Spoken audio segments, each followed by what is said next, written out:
Today, I am going to walk you through the action planning process.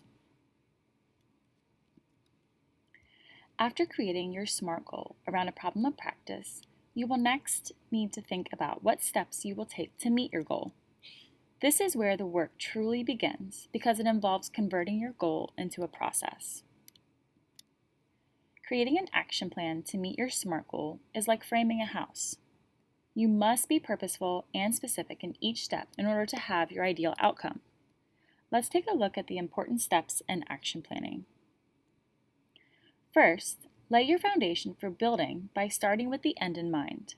Builders are always referencing their blueprints while building, and it's important for us to continue to reference and remind ourselves of our goals as we begin to get into the work.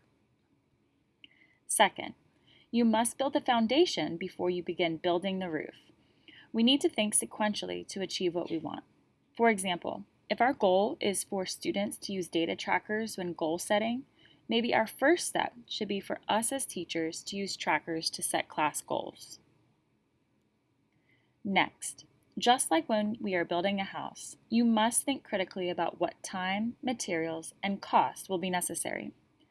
Similarly, we do that with action planning by thinking about what materials and resources we will need to be successful.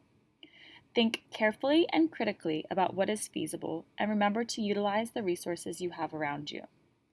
Time is an important aspect as it helps us keep us on track. I found this acronym on the Mind Tools website in an article called Action Plans Small Scale Planning. You might not need each piece to accomplish your specific goal. However, it is a helpful tool to ensure you are thinking about each piece. Now it is time to synthesize all that we know and are considering to create our action steps here in this part of the implementation plan. If you need more space on your chart, simply add more rows.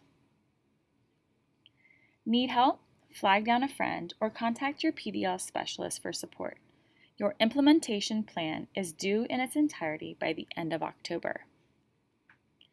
Thank you, or special thanks to all the people who made and released these awesome resources for us on Slides Carnival.